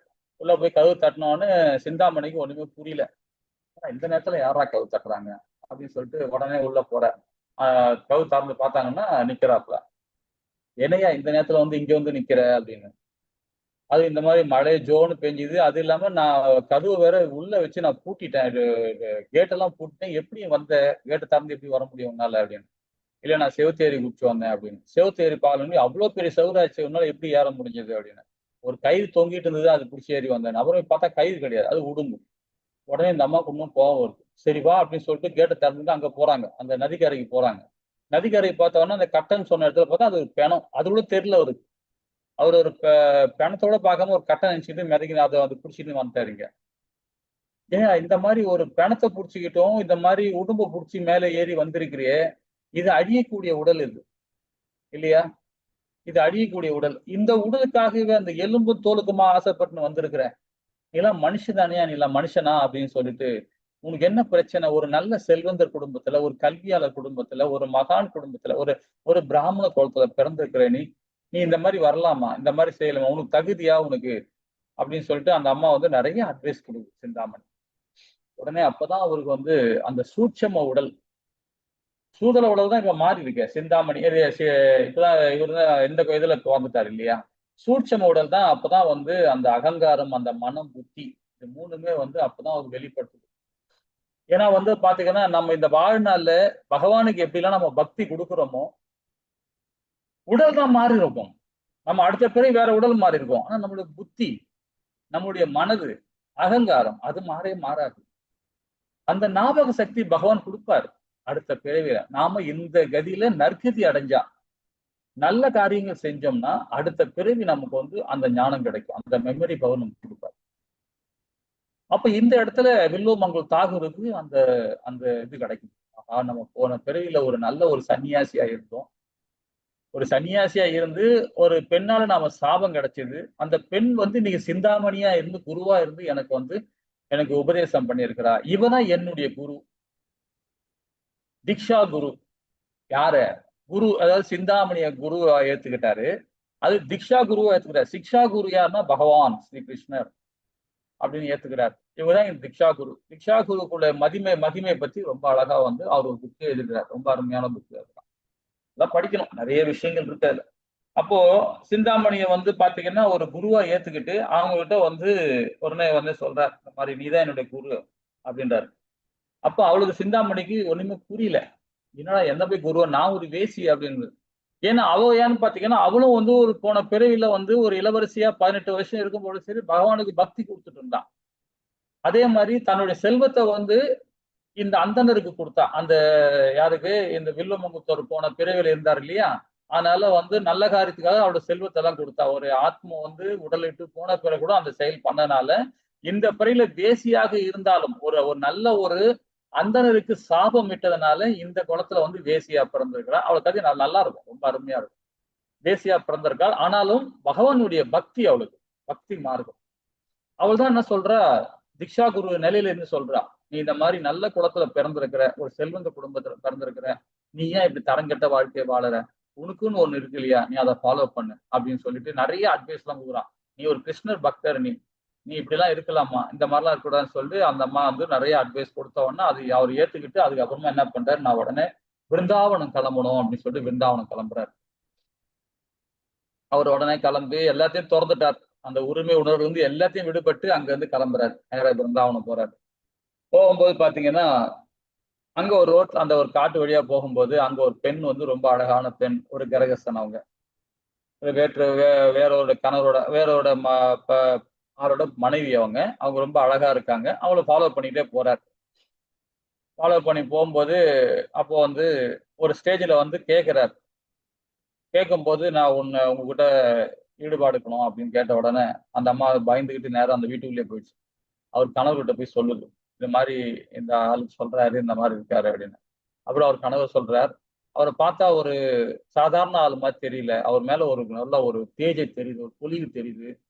ஒரு நல்ல ஒரு ஆத்மா அது. ஆனா அந்த ஆத்மாக்கு உன் மேல ஏதோ ஒரு ஒரு இது கிடைச்சிருக்கு. அதனால வந்து அவர் சொல்றத நீ செஞ்சு தான் ஆகணும்ன்றார். அதுக்கு இடம் குடுக்குறார். அவர் கணவரும். இவங்க 2 பேரும் பேசுறத வில்வமங்கு தாகூர் காதால கேட்டார். அப்போ கேட்ட உடனே இவருக்கு ஒண்ணுமே புரியல. ஏன் நம்ம இந்த மாரி நடந்துக்கிட்டோம் அப்படின்றது. ஏன்னா சாபம். போன பிறவியில வந்த சாபத்தினால, இந்த மாரி நடந்துக்கிட்டோமே அப்படின்னு சொல்லிட்டு, உடனே அந்த அம்மாவ கூப்பிடுறாரு. "தாயே இங்க வாங்களேன் கொஞ்சம்" அப்படின்னு. உடனே அந்த அம்மா கிட்ட வருது. "என்ன ஐயா?" அப்படின்னு. அந்த கணவரும் சொல்றாரு, அந்த பெண்ணோட கணவரும். "போ அவர் கூப்பிடுறாருல்ல, அவர் என்ன சொல்றாரோ செய்யணும் நீ போ" அப்படின்றாரு. அப்போ உடனே அந்த கணவரு அந்த பெண் வந்து "என்னங்க என்னங்க சொல்லுங்க" அப்படின்னு. "உங்களுக்கு என்ன வேணும்னு சொல்லுங்க நான் செஞ்சு தரேன். என்ன வேணும் சொல்லுங்க." "இல்ல ஒண்ணும் இல்ல. உங்கள் தலையில இருக்கிற சூடாமணிய குடுங்களேன்" அப்படின்னு. சூடாமணின்னா இந்த கொண்டையில ஊசி குத்துவாங்கல்ல. கொண்டையில ஊசி குத்தி வைப்பாங்க பாருங்க. அந்த ஊசிய. அந்த சூடாமணி குடுங்களேன் அப்படின்னு. "எதுக்குங்க சூடாமணி கேட்கிறீங்க?" "குடுங்களேன் தாயே" அப்படின்றாங்க. அது அந்த மாரி பா பவ்யத்தோட கேட்கிறார். "தாயே எனக்கு சூடாமணி குடுங்க" அப்படின்னு. சூடாமணி குடுத்த உடனே கண்ல 2 கண்ணையும் குத்திக்கிறார். 2 கண்ணையும் குத்திக்கிறார். குத்தி இந்த கண்ணு இருக்கிறனால தானே எல்லாருமே வந்து நான் தப்பா பார்க்கிறேன். அந்த எண்ணம் போய் கண்ணு இல்லைன்னா நான் யாரையுமே எதுவும் பார்க்க முடியாது இல்லையா அப்படின்னு சொல்லி கண்ணை குத்திட்டாரு. நல்லா குத்தி ரத்தம் வராம இது பண்ணிட்டாரு. உடனே அந்த ஃபேமிலி 2 பேரும் என்ன சொல்றாங்க, ஏங்க இந்த மாதிரி பாவகரமான காரியம் எல்லாம் பண்றீங்க, இதெல்லாம் செய்யக்கூடாதுங்க அப்படின்னு. இல்ல நான் போன பிறவியில நான் இந்த மாதிரி ஒரு சாபத்தை வாங்கியிருக்கேன். அந்த சாபத்தோட பிரதிபலிப்பு தான் இப்ப நான் வந்து ஒரு சிந்தாமணி, ஒரு வேசியாகப்பட்டவர் எனக்கு குரு, திக்ஷா குரு அவ எனக்கு வந்து அருள் கொடுத்தா. அந்த ஞானம் கொடுத்ததுனால நான் இங்க வந்து விருந்தாவனம் வர இடத்துல உன் மனைவியை பார்த்து எனக்கு எண்ணங்கள் இந்த மாதிரி போனது. அதுக்கு காரணம் என்ன? நான் தானே, இந்த உடல் தானே. இந்த உடல் இருக்க வரைக்கும் இப்படித்தானே இருக்கும். இந்த உடல் திறந்துட்டா எனக்கு அந்த பிரச்சனை வராது. இந்த கண்ணு தானே முக்கியமா எனக்கு போகுது. அதனால கண்ணை கூட்டிட்டான்னு. சரி, அங்கிருந்து அவர் கிளம்புறார். எங்க போறார்? விருந்தாவனம் போறார். அங்க பாத்தீங்கன்னா குறைஞ்சது ஒரு 650 600 வருஷம் அங்க போய் வாழறார். அவர் பகவான் கிட்ட அவரு ரொம்ப அழகா வந்து போற வழியில பாத்தீங்கன்னா கூட அந்த காட்டு வழியா போகும்போது விருந்தாவனத்துக்கிட்ட போகும்போது இந்த மாடு மேய்க்கிறவங்க, ஆடு மேய்க்கிறவங்க இவங்க எல்லாம் வந்து அங்க வந்து இவரை சந்திக்கிறாங்க. ரொம்ப நல்லா இருக்கும் அந்த இடம்லாம். ரொம்ப அற்புதமா இருக்கும். அதுல பகவான் கிருஷ்ணரும் வந்து மாடு மேய்ச்சிருக்கும் போது இவரை பாக்குறார். பார்த்துட்டு இவர்கிட்ட வந்து பகவானை பத்தி நிறைய பாட்டெல்லாம் பாடுவார். நிறைய பாட்டெல்லாம் பாடியிருக்காரு. ரொம்ப அருமையா இருக்கும் அந்த பாட்டெல்லாம். பகவானை பத்தி இது பண்றதெல்லாம். ஏன்னா பகவானுடைய பக்தர்கள் வந்து பாத்தீங்கன்னா எது பேசினாலுமே, அதாவது பாத்தீங்கன்னா அவங்க படிச்சிருக்கவே மாட்டாங்க. வேதங்களே படிச்சிருக்க மாட்டாங்க. உபநேஷங்களும் தெரியாது. உபநேஷமே படிச்சிருக்க மாட்டாங்க. ஆனா பகவானுடைய பக்தர்கள் பாத்தீங்கன்னா பகவான் அந்த ஞானத்தை கொடுப்பார். அவங்க வாயில வந்து வர வார்த்தைகள் அந்த மாதிரி இருக்கும். பகவானை பத்தியே வரும். வேதங்களே தெரியாது அவங்களுக்கு. படிச்சிருக்கவே மாட்டாங்க. ஆனா பாத்தீங்கன்னா நிறைய விஷயங்கள் பேசுவாங்க. சோ அந்த மாதிரி வந்து வில்லுமாங்கோ தாகூர் பகவானை பத்தி அவ்வளவு வர்ணனை பண்றாரு. அவ்வளவு இது பண்ணிட்டு இருக்காரு. அப்போ ஒரு ஸ்டேஜுக்கு அப்புறம் பகவான் என்ன பண்றாரு, அவருக்கு வந்து வீட்டுல இருந்து கொடுத்த பிரசாதத்தை கொடுக்குறாரு. வில்லுமாங்கோ தாகூர் இது சாப்பிடுங்க அப்படின்னு. அவர் உடனே சாப்பிடுறாரு. சாப்பிட்டு உன் பேர் என்னப்பா அப்படின்னு. அதான் பகவானுக்கு தான் 1000 நாமங்கள் இருக்க. ஏதோ ஒரு நாமத்தை சொல்றாரு. சொன்ன உடனே அப்படியா நல்லா இருக்குப்பா பிரசாதம் அப்படின்னு. சரி சாப்பிட்டாரு. அதே மாதிரி 2 நாள் ஆச்சு, 3 நாள் ஆச்சு. ஒரு நாள் ஒரு கொஞ்ச நாள் போகும்போது இவருக்கு ஒரு மாதிரி மைண்ட்ல வந்து ஒரு தட்டுதல் இருக்கு. என்னன்னு பாத்தீங்கன்னா இந்த குரல் நம்ம அடிக்கடிக்கு டெய்லி கேட்ட குரல் மாதிரியே இருக்கு. போன ஜென்மத்திலையும் கேட்ட குரல் மாதிரியே இருக்கு இது. அப்படின்னு இந்த பையனுக்கு வந்தா கேட்கணும் அப்படின்னு சொல்லிட்டு இன்னொரு நாள் நான் ஒரு நாள் வரும்போது பகவானை பிடிச்சி கேட்கிறாரு. தம்பி, உன்னுடைய பேர் என்ன?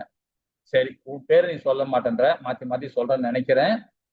உன் தந்தையார் தாயார் பேர் சொன்னா அவங்க 2 3 தாயார் இருக்கிறாங்களே, தந்தையா இருக்கிறாங்களே. உடனே வேற பேர் சொல்றாரு. அடடா இப்படியும் வேற சொல்றாப்லையே அப்படின்னு சொல்லிட்டு, உன்னுடைய பேர், நான் உனக்கு அனநிய பக்தியை கொடுத்துட்டு இருக்கேன். களங்கமற்ற பக்தியை கொடுத்துட்டு இருக்கேன். இந்த உடல் என்னுடைய உடலே அல்ல. அந்த ஆத்ம ரூபத்துல நான் இது கேட்கிறேன். எனக்கு தயவு செய்து உன்னுடைய நாமத்தை சொல்லு எனக்கு. அப்பதான் பகவான் நாமத்தை சொல்றாரு. சொன்ன உடனே அப்படியே கண்ணுல இருந்து அப்படியே ஜலமா கொட்டிட்டு அந்த மாதிரி பக்தி கொடுப்பார்.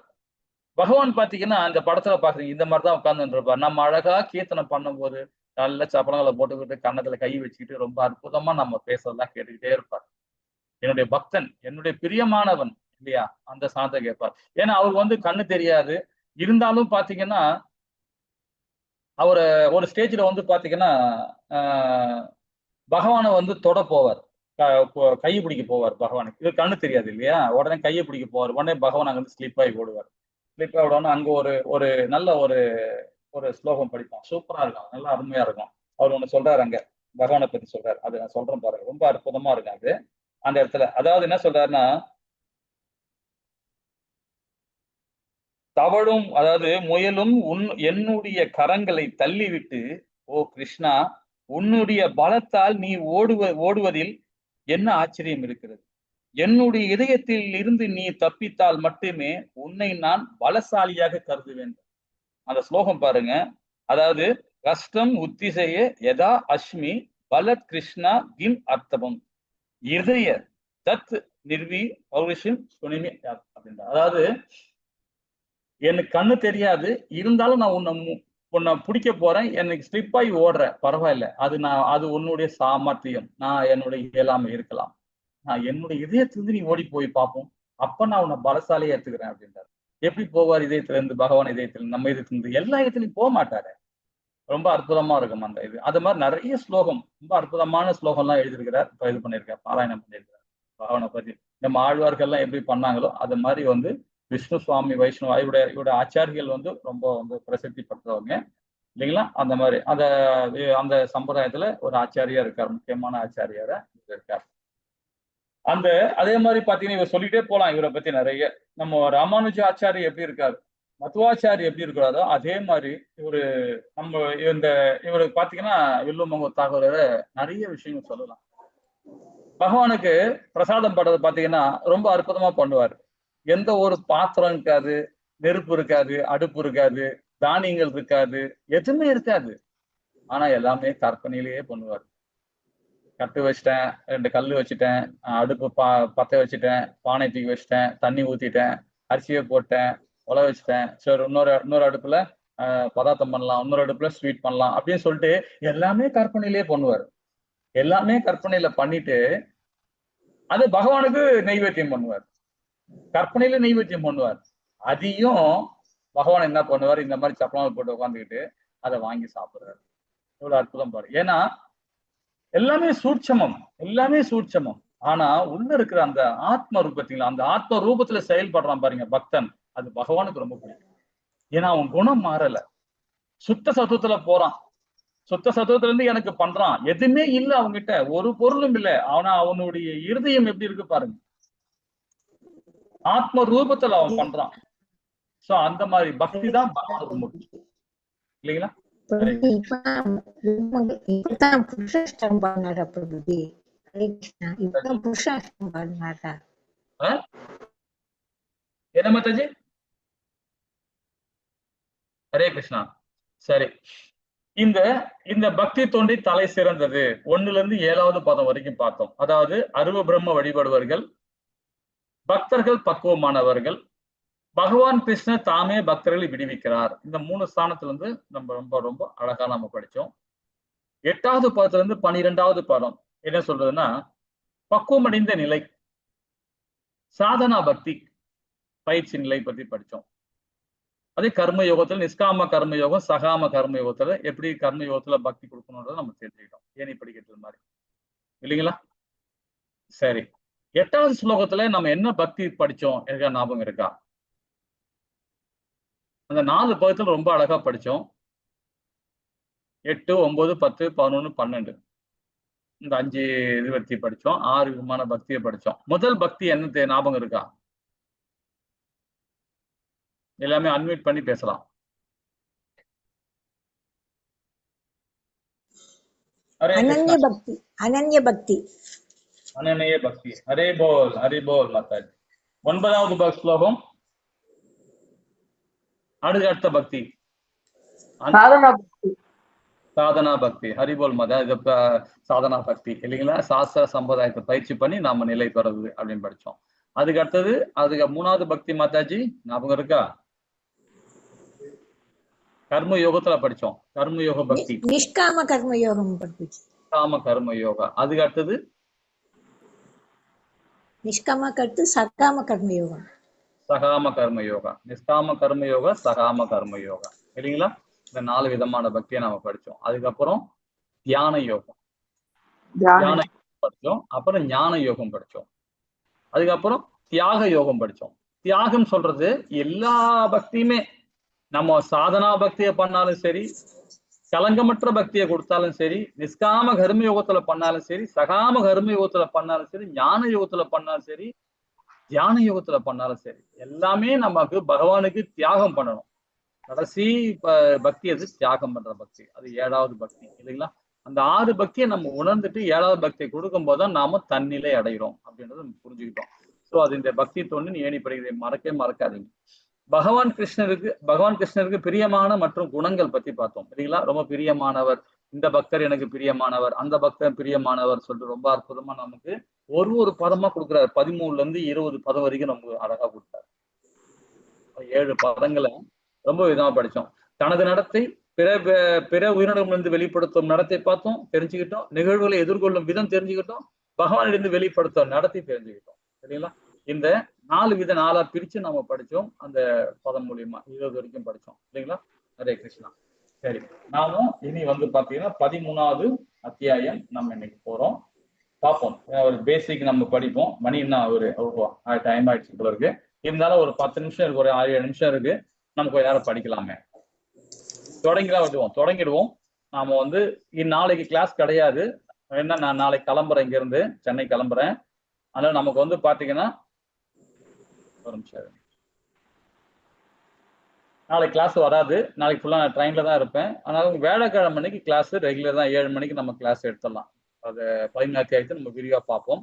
சோ அதுக்கு முன்னாடி இந்த 11 அத்தியாயம் என்னன்றது ஒரு சின்ன விளக்கம் பார்த்துருவோம். பிரபுஜி ஒரு சிறு சந்தேகம் பிரபுஜி. வில்வமங்க தாக்கூர் தானே பிரபுஜி புருஷாஷ்டகம் பாடினாரு? புருஷாஷ்டகம் என்ன மாதாஜி?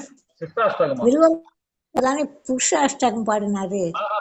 ஆறு சித்ராஷ்டகம் பாடினது பகவான் சைத்தன்யர். சைத்தன்யர் தான் பாண்டார். புருஷாஷ்டகமா பிரபுஜி? கோடானு கோடி ஆண்டுகள் ஆனாலும் என் இதயத்தில் உன்னை சிறை வைத்திருப்பேன் அப்படின்னு படிச்சவரு இவர்தான், பகவான் மகாபிரபு தான் படிச்சார். மகாபிரபு தான் இது பண்ணார். ஹரே கிருஷ்ண மாதாஜி. சரி, இந்த 11 அத்தியாயம் சேத்திரஞ்சும் விவாக யோகம் சொல்லப்படுது. இயற்கை அனுபவிப்பாளர் மற்றும் உணர்வு அப்படின்னு சொல்லப்படுது.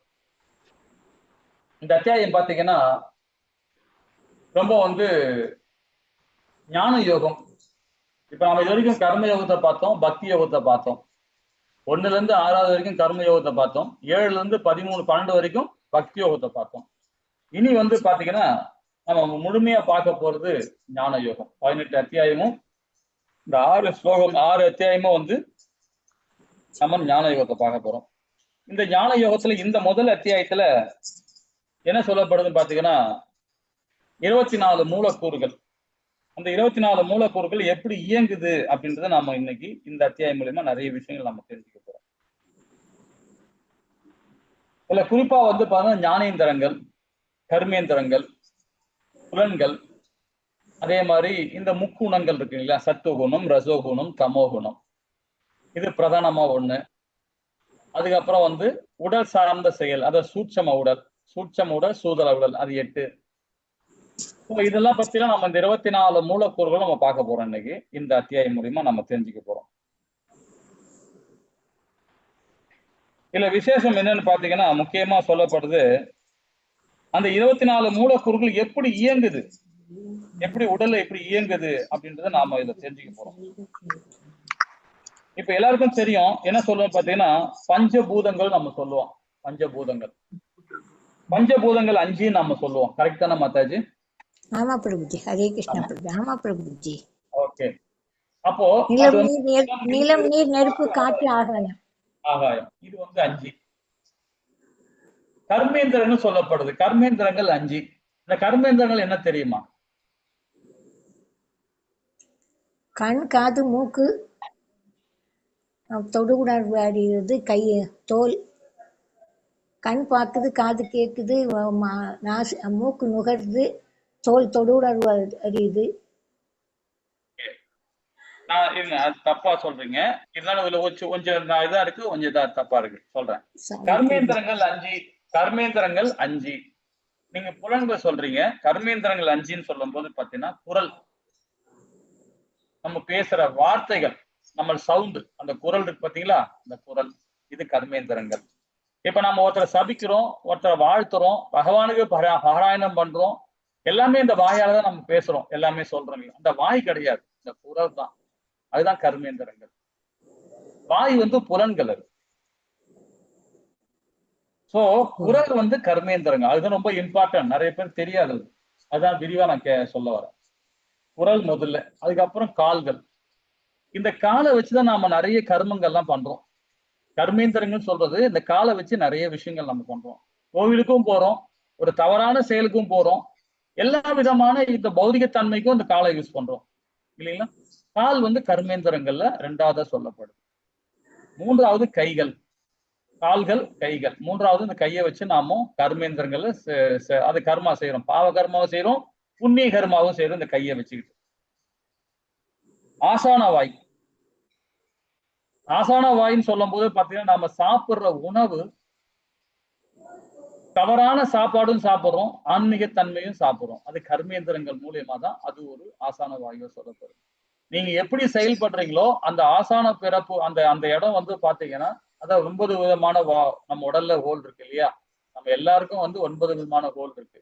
அந்த 9 விதமான ஹோல்ல அந்த பால் உணர்வு, அதே மாதிரி ஆசான வாயு.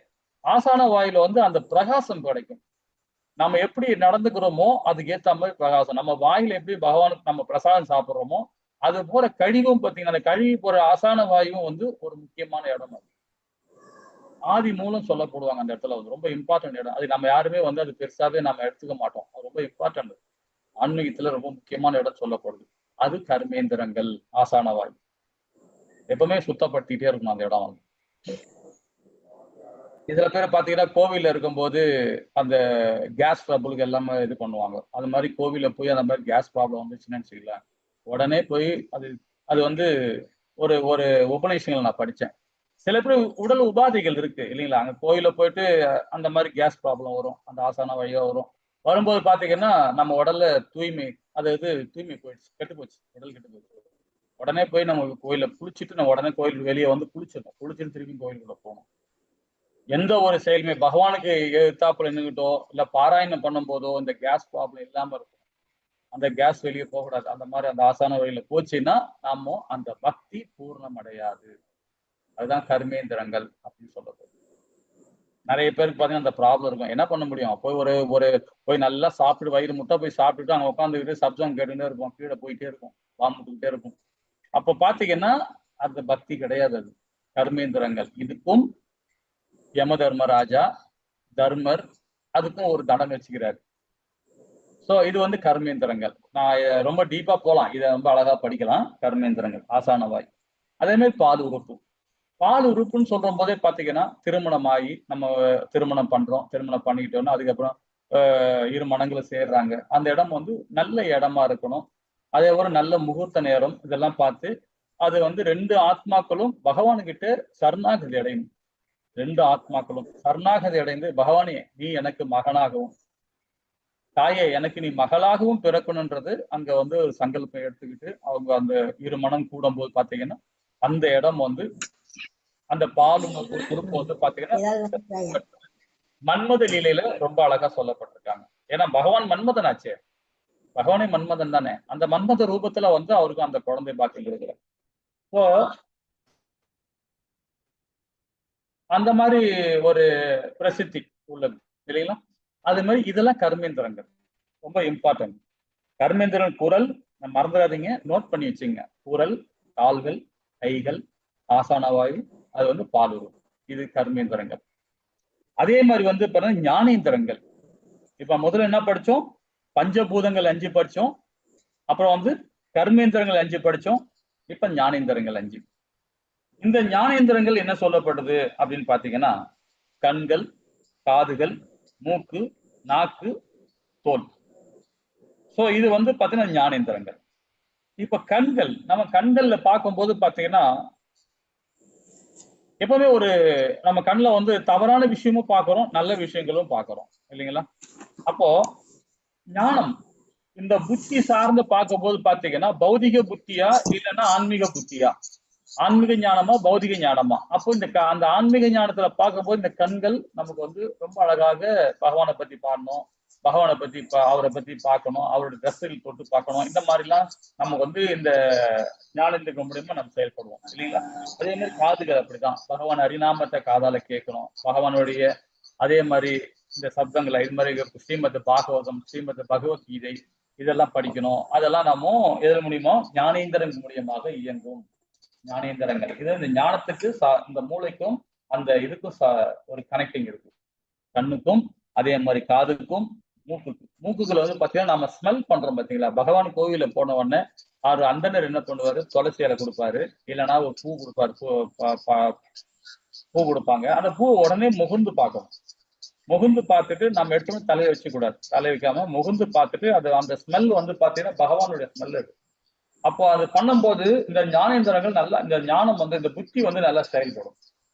அதுதான் அதை ரொம்ப இம்பார்ட்டன்ட் கொடுத்துருக்காங்க. ஒரு உபநேசங்களை ரொம்ப அழகா கொடுத்துருக்காங்க, அதை பத்தி படிப்போம். அதே மாதிரி நாக்கு, பகவானுடைய மகா பிரசாதம், பகவானுடைய மகா பிரசாதம் நம்ம சாப்பிடும் போது நாக்குக்கு அறுசுவை உணவு மாதிரி அந்த அந்த அந்த 6 விதமான அந்த நாக்குல உள்ள உமிழ்நீர் சுரக்கும். நாக்குல வந்து பாத்தீங்கன்னா அந்த உமிழ்நீர் சுரக்கும். ஏன்னா நம்ம சாப்பிடுறது பகவானுடைய பிரசாதம். அந்த பிரசாதம் சாப்பிடும் போது நாக்கு விழுந்த உமிழ்நீர் சுரக்கும் போது பாத்தீங்கன்னா நீ என்ன கொடுப்பாரு பகவான் கோயில போத்தீங்கன்னா ஒரு நல்ல அழகா இருக்கும். இன்னைக்கு கூட நம்ம கோவில்ல ஏகாதசி விரதம் தான், ஃபாஸ்டிங் தான், ஏகாதசி தான். ஏகாதசி அன்னைக்கு என்ன பண்ணுவாங்க, ஜவ்வரிசில உப்புமா பண்ணுவாங்க. அதே மாதிரி எல்லாமே தானியம் இல்லாம செய்வாங்க. ஆனா பாத்தீங்கன்னா அந்த பிரசாதம் சாப்பிட்டீங்கன்னா அவ்வளோ டேஸ்டா இருக்கும், அவ்வளோ ருசியா இருக்கும். உப்பு கம்மியா தான் இருக்கும், ஆனா அவ்வளோ டேஸ்டா இருக்கும். இன்னைக்கு உண்மையே சொல்ல போனா ஜவ்வரிசி பாயாசம் பண்ணியிருக்கிறாங்க, உப்பு இல்ல, ஆனா உண்மையிலேயே ஹைலைட். அவ்வளவு டேஸ்டா இருந்தது பாயாசம். உப்பு கம்மியா இருக்கு, சுகர் கம்மியா இருக்கு, ஆனா அவ்வளவு நல்லா இருந்தது, ருசியா இருந்தது. ஏன்னா அது பகவானுடைய கைப்பட்டது, அவருடைய பிரசாதம் இல்லையா? அந்த மாதிரி சாப்பிடும் போது அந்த நாக்கில் உள்ள உமிழ்நீர் சுரக்கும். அப்போ அந்த உமிழ்நீர் சுரக்கும் போது நம்ம செரிமானம் ஆகும். அதே மாதிரி இதுக்கு இந்த பிரெயினுக்கும் அதுக்கும் கனெக்டிங் இருக்கு. அதுதான் வந்து ஞானேந்திரங்கள் சொல்லப்படும். பகவானுடைய அந்த பிரசாதம் சாப்பிட சாப்பிட புத்தி மேன்மை அடையுது. புத்தி மேன்மை அடையும். புத்தி மேன்மை அடைஞ்சா என்ன ஆகும், மனசு கண்ட்ரோல் ஆகும். மனசு கண்ட்ரோல் ஆச்சா என்ன ஆகும், புலன்கள் எல்லாமே கண்ட்ரோல் ஆகும் இல்லைங்களா? அப்ப சாப்பிடுற விஷயத்துல கூட பகவான் ரொம்ப அழகா அந்த ஞானேந்திரன் சொல்லிருக்கிறார், அது சம்மந்தப்பட்டிருக்காரு நாக்குக்கு.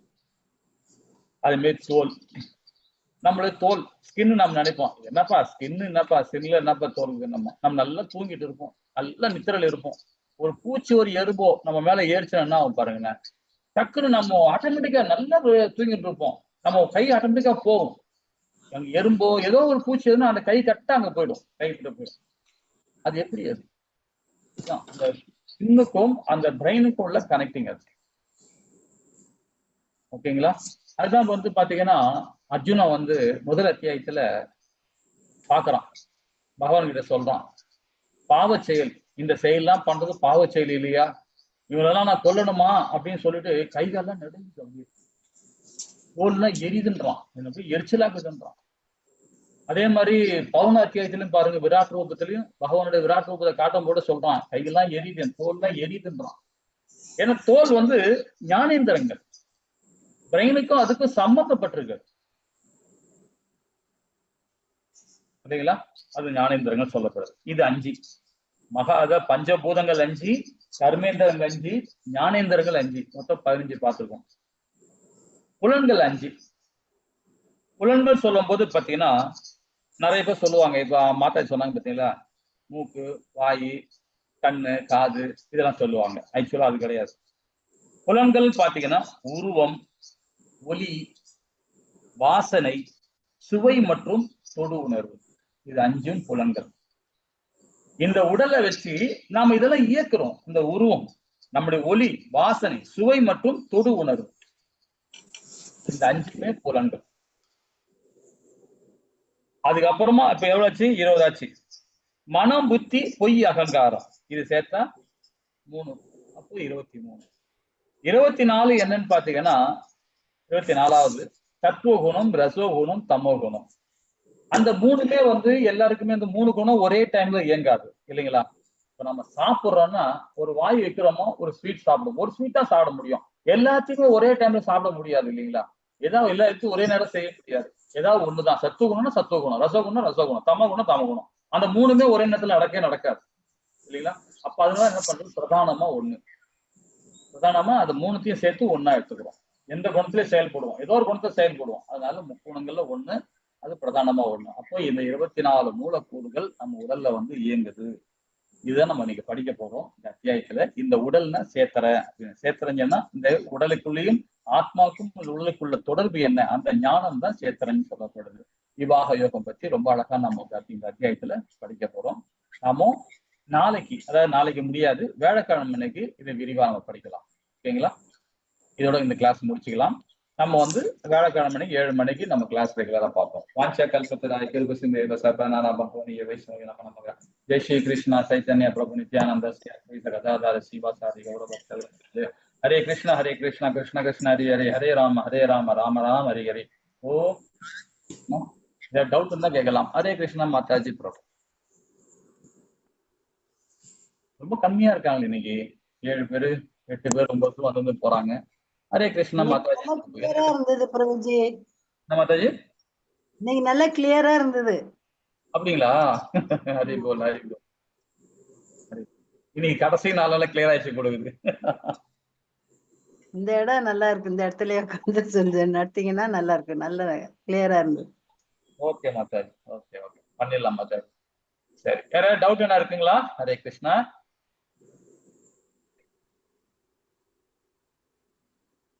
பானுப்பிரியா மாதாஜி. ஹரே प्रभु जी கிருஷ்ணா. हरे कृष्णा प्रभु जी। ஹரே கிருஷ்ணா மாதாஜி. ஹரே கிருஷ்ணா மாதாஜி.